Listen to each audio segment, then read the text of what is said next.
up your mind. Like I said, this is not a story where you're going to want. Yeah, this is from 2003, by the way. This letter is from 2003, well before Epstein was known to be a pedophile. Well, he probably was known to be a pedophile, but well before he was convicted of it or caught. On a snap to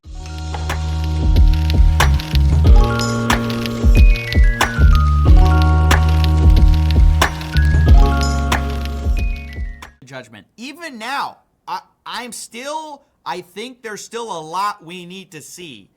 But I want to go over Trump's response. He gave an interview with the Journal on Tuesday evening, and he denied writing the letter or drawing the picture. Quote, "This is not me. This is a fake thing. It's a fake Wall Street Journal story. I never wrote a picture in my life." I never wrote a picture in my life is so funny. I guess he's technically correct because he's only drawn a picture. He's never written one. Actually, very, very wise there, Donnie. "I don't draw pictures of women," he said. "It's not my language. It's not my words." He told the Journal he was preparing to file a lawsuit if it published the article. "I'm going to sue the Wall Street Journal just like I sued everyone else." What do we make of this? Before we jump into the evidence, before we jump into all the reactions, both public and of the people involved, let's just talk about what this could mean. The denial puts Trump in a very particular position, because if it later comes out and turns out to be true, it's worth saying the Wall Street Journal did not publish a photo of the letter, which everyone's been asking for. There are a lot of reasons not to publish it. Maybe your source didn't allow it, but that's a huge part that could come out that changes the whole landscape of this, right? If it comes out, it's very devastating because you wouldn't lie about something like this if you thought it was no big deal, right? The denial actually implies a lot of bad things about what the letter could mean. If you weren't worried about a story like this, Dude, I'm just the idea that the Wall Street Journal would just one day be like, yeah, let's just make up a fake letter from 2003 where Donald Trump drew a fucking photo of a naked woman. Let's write some weird poetry he'd never write. It's so fucking, of course he wrote it, dude. This scheme makes no sense. This scheme makes no sense.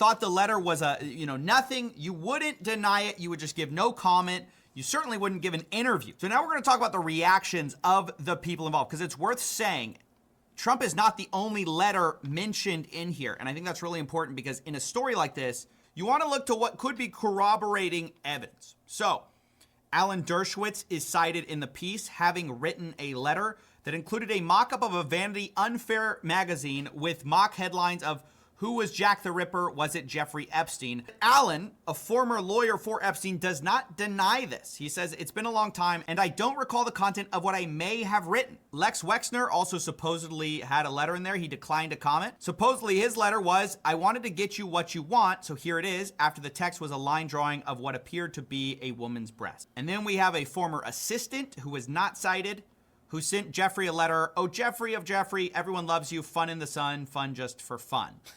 Pretty innocuous. And then, of course, we have Donald Trump. It's kind of sad, though. It's kind of sad. Like, even if you have nothing to do with any of, you're just an assistant, you're just a working stiff, why'd you write your boss a letter that says, "Jeffrey, oh, Jeffrey, everyone loves you. Fun in the sun, fun just for fun. Epstein, you rock. You are the best." I feel like that would be an embarrassing thing before he's caught being a pedophile. This is an embarrassing letter, bro. Fun just for fun. Pretty innocuous. And then, of course, we have Donald Trump, who denies, of course, the whole thing. So we have some non-denials, some people who just didn't respond, and then we have Trump. Trump's the only one who's firmly denying this letter so far, with him doubling down on Truth Social, saying, "It's not my words, it's not the way I talk. Also, I don't draw pictures. I told Rupert Murdoch it was a scam and he shouldn't print this fake story, but he did, and now I'm going to sue him in his third-rate news." So this is another big deal. This is another big fucking, I was going to get to this after, but he's in the video. Donald Trump turning on the Wall Street Journal and Rupert Murdoch specifically, who owns Fox News, is now going to splinter even that. If there's a major lawsuit between Trump and Murdoch, that isolates, again, part of this big machine that keeps Trump in power. That media machine constantly has talking points for every scandal that get disseminated to all the different hosts and part of the media empire that keep this thing going. So, if he's losing the online right because of the conspiracy, and then if he's losing Rupert Murdoch because of the lawsuit, and if he's losing, all of this is like breaking down the support that has kept Donald Trump bulletproof. And again, I would find him to be in a really precarious position. He's not in as powerful or an untouchable position as he might think. This is really like eroding his base of support pretty quickly. Paper. Now, a couple comments quick on that. One, the Wall Street Journal is not a third-rate newspaper. It's also not a super left-leaning newspaper. Not that that should matter in journalism, but I know people's media literacy, that stuff kind of does kind of tip off their signals. It's unlikely they're going to publish something they know they're going to get sued for unless they have something. And so here's where I want to talk about a little bit of the circumstantial stuff. So Trump obviously states, I don't draw pictures, but turns out that's kind of not true. So in a book called Never Give Up, Trump wrote, each year I donate an autographed doodle to the Doodle for Hunger auction at Tavern on the Green.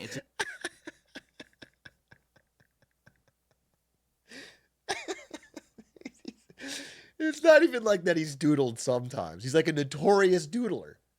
He's a diddler and a doodler.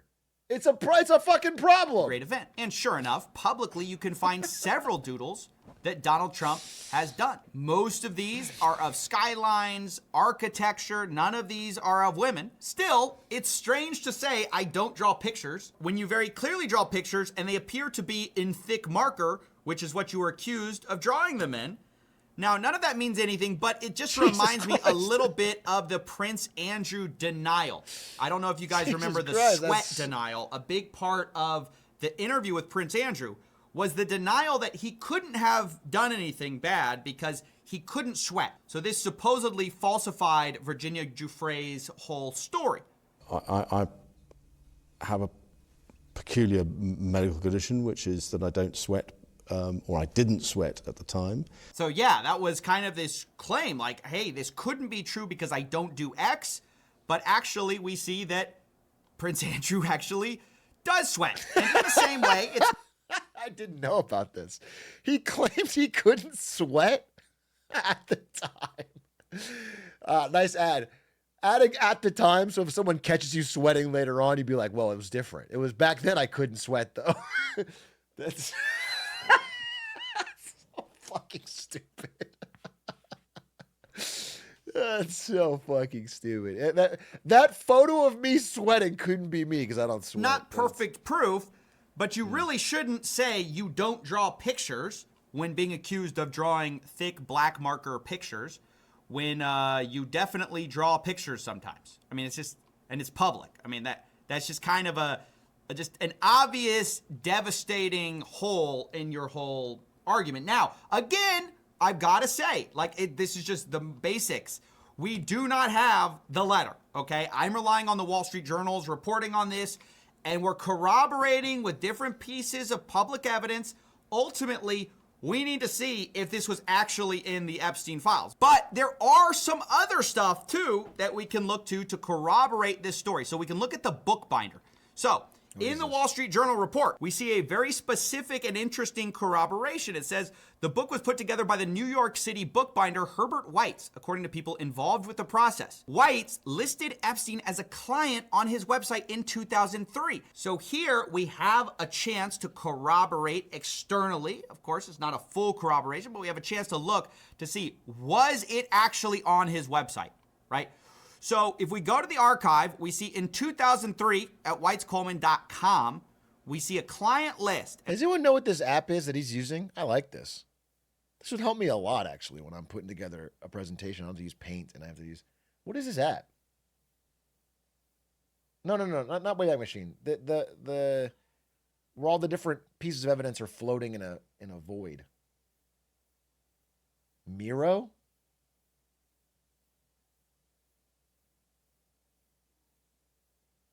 Miro drawboard, Miro whiteboard. Miro or Figma. Okay. And we see Jeffrey Epstein is listed on it with a different spelling of Jeffrey, I should note. And this says, people for whom we have bound up books and albums. This is another piece of circumstantial evidence that makes it hard to believe it's just fully made up. Now, you can believe something in the middle. You can believe that the letter exists and the Wall Street Journal saw it and somebody invented it, right? Like, there are a lot of options here. But the idea that, okay, the Wall Street Journal is just fully inventing this story. They're releasing something with literally no evidence. They're just fabricating it all. Yeah, but it's crazy. citing all these different people, citing third-party stuff that you can fact-check publicly, that's a piece of evidence to think about. Now, we're going to talk about the public reactions to this. We have Caroline Leavitt, the press secretary, saying the Wall Street Journal published a hatchet job with a fake birthday letter that's supposedly from 2003. This is like the Steele dossier that kickstarted the Russia hoax all over again. The Wall Street Journal refused to show us the letter and conceded they don't even have it in their possession when we asked them to verify the alleged document they're basing their entire fake story on. Then you have Dan Walken saying the amount of people who think publications, the scope of the Wall Street Journal, just put explosive stuff out about a public figure without well-established authentication procedures and running it through a team of lawyers know literally nothing about journalism. Charlie Kirk says this is not how Trump talks at all. I don't believe it, referring to the actual letter's contents. Specifically, people picked up on the idea that Trump says enigma in the writing of it. In fact, Trump writing at all, some people find that hard to believe. J.D. Vance says, forgive my language, but this story is complete and utter bull. The Wall Street Journal should be ashamed of publishing it. Where's the letter? Would you be shocked to learn they never showed it to us before publishing it? Does anyone honestly believe this sounds like Donald Trump? Of course, then you have a response to that where somebody says, Carson's an enigma to me. This is clearly debunking the idea that the word enigma is not in Trump's vocabulary. Now, Carson's an enigma to me. So that clearly debunks the idea that he couldn't have written this because enigma wasn't in his vocabulary. It actually is. Dude, it's just the idea that somebody at the Wall Street Journal just sat down and made this up is 1 billion times more unlikely than they just have an actual letter from Trump, who was friends with Epstein in 2003, proven, has photos with him. Like, it is so much more likely that he wrote So this. from where I'm sitting, the letter. And what's crazy is he could have gone with the defense of like, yeah, okay, like what he used to be. Yeah, I knew him in Palm Beach. He was popular there. I didn't know all the dark side of him and whatever. That's his old defense. But the fact that he's not doing it for this implies the letter is actually really bad. Like, he could just say, yeah, the letter's real, but it was his birthday. I didn't know it. He wasn't caught.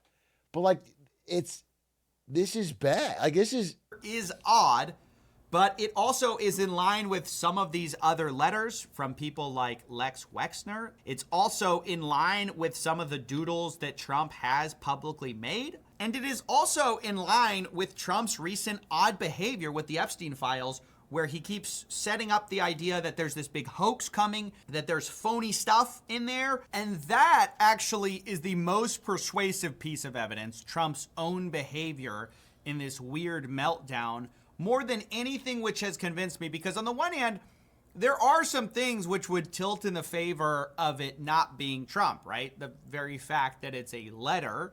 The prose of the letter is a bit strange. And then you also have the fact that, okay, if the DOJ had this during the Biden years, why didn't it come out, right? So that's all pretty compelling until you once again just look at the way Trump has been behaving. I think it strongly suggests that Trump... I will say, if Obama did plan this whole thing, masterful job. Because had this come out during the Biden years, they probably would have got away with saying fake news. But having it come out during Trump 2 makes it so much harder to deny.